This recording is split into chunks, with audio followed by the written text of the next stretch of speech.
Hello sa ating mga kababayan, mga foreigners, OFWs, kapamilya, kapuso. Bakit nga ba marami ang nagmamahal kay Tatay Digong? Kahit unti-unti nang dinudurog ng kalaban, alamin at panoorin ang buong detalye ng bidyong ito at tignan din natin ang surprise na sayaw ni Tatay Digong para sa lahat.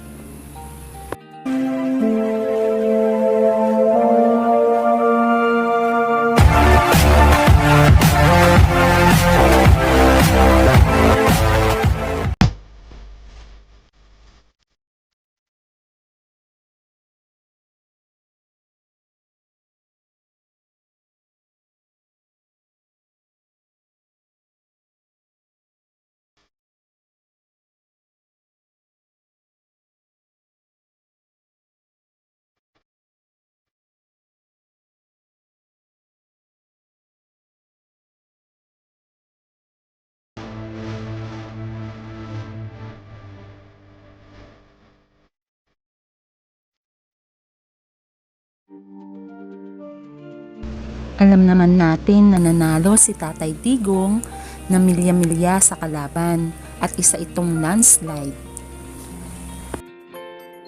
Since malapit na ang termino ni Tatay Digong, ano-ano nga ba ang kanyang ginawa para sa ating bansa?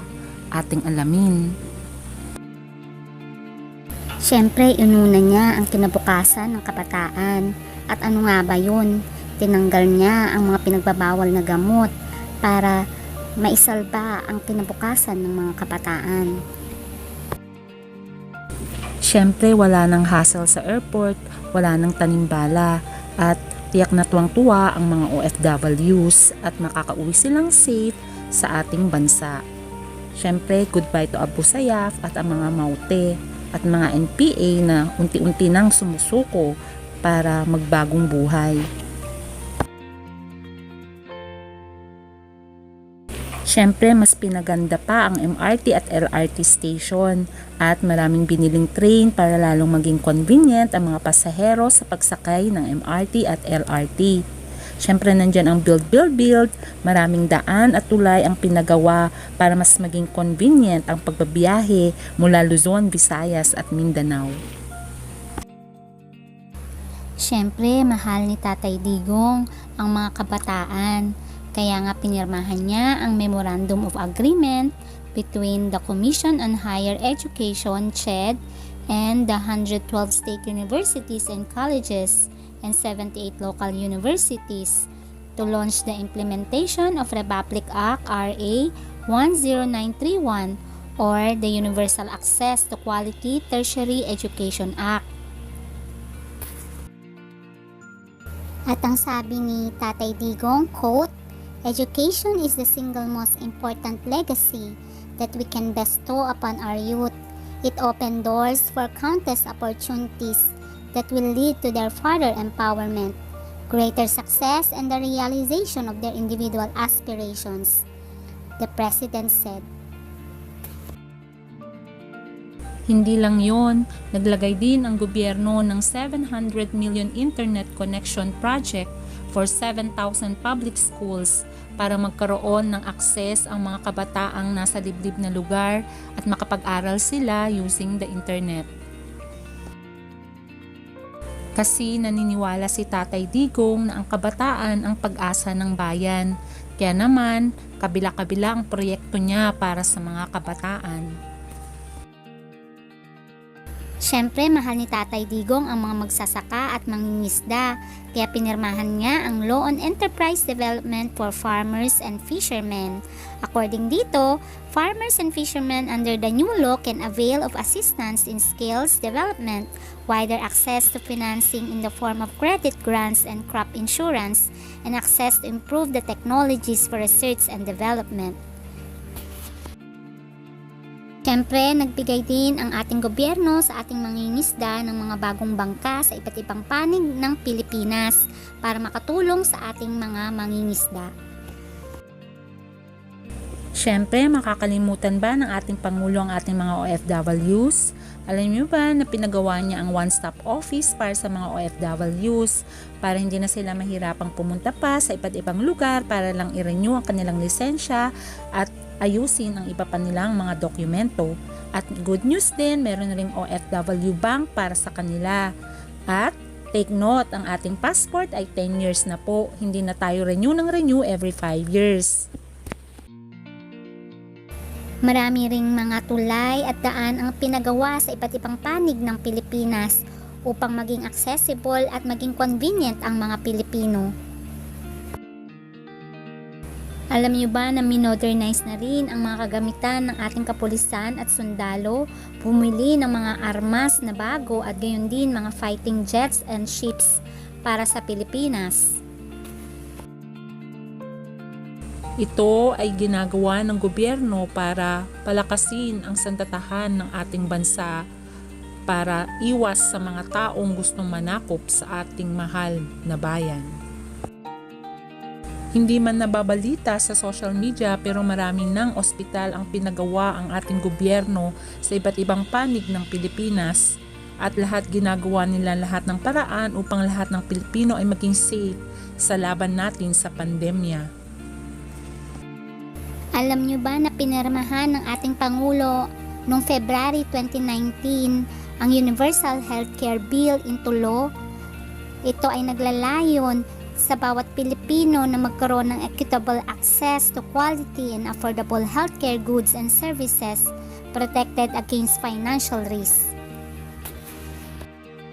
Alam niyo ba na pinagawa ng gobyerno ang New Clark City Athletic Stadium? At nanalo pa nga ito bilang Jury Awards of Stadium of the Year 2019. Isa sa pinakamagandang stadium sa buong mundo na may kompletong facilities na para sa mga atleta. Ang New Clark City Athletic Stadium ay isang world-class facility kung saan merong ang gustong mga taga-ibang bansa na gustong rentahan ang facility na ito para pag-trainingin ang kanilang mga atleta. At dito rin ginanap ang 2019 Southeast Asian Games. Ika nga nila, maraming nambabatikos, maraming oposisyon, maraming detractors. Iba-iba naman ang opinyon ng bawat tao. Ang importante ay na-appreciate natin ang gobyerno sa kanilang ginagawang proyekto kung saan tayo din naman ay nakikinabang. Kanya-kanya naman tayo ng opinyon, kanya-kanya naman tayo ng paniniwala, walang perpektong presidente. Pero kay Tatay Digong naramdaman ng karamihang Pilipino ang tunay na pagpapahalaga at pagmamahal at pag-aaruga sa ating bansa. Siyempre, isa sa kahilingan ng bawat Pilipino ay magkaroon ng kaunlaran ng ating mga buhay at makita ang ating bansa na isa na ring first world country. Siyempre, lahat ng Pilipino ay pinapangarap maging first world country upang hindi na umalis ang ating mga kababayan para mangibang bansa.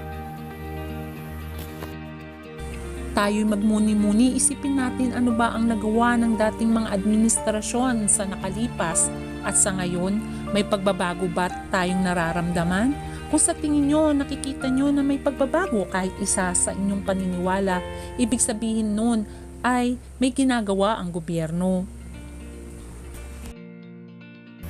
Alam natin na ilang dekada nang napabayaan ang ating bansa, kaya nga maraming Pilipino ang nagpapakasakali na umalis upang matugunan ang pangangailangan ng kanilang pamilya. Ilang dekada na rin wasak ang bansang Pilipinas. Ngayon, unti-unti na nagkakaroon ng pagbabago at nagiging matatag ang ating bansa sa gitna ng kalamidad at pandemya. Ito ay ating bansa. Bansa mo, bansa ko, bansa nating lahat.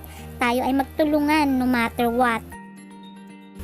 Ang tunay na public servant ay hindi pansarili lamang ang kanyang iniisip, kumbaga inuuna niya ang kapakanan ng kanyang mga mamamayan. Kung ikaw ay Pilipino at may pagpapahalaga ka sa ating bayan, mag-isip ka, kaibigan, sino nga ba ang tunay na may malasakit sa ating bansa? Mag-e-eleksyon na naman, isip-isip tayo, sino ba sa kanila ang dapat at nararapat na iboto? Siyempre, bilang Pilipino, ating wini-wish na sana magkaroon ng pagbabago sa ating bansa at umunlad na ang bansang Pilipinas.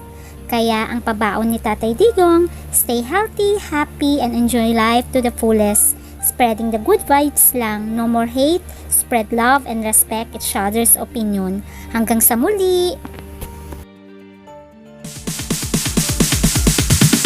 Sorry, it's DJ.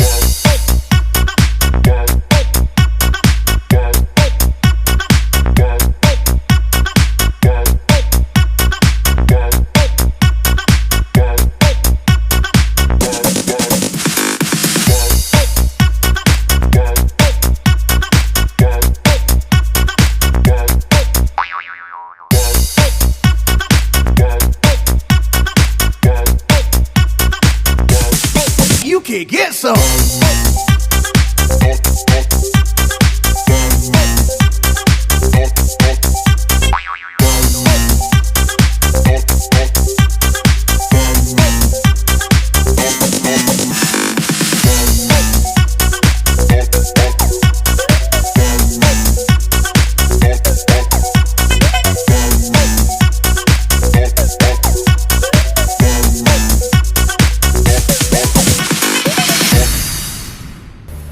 Sana natuwa po kayo sa video na ito alay sa ating mahal na Pangulo.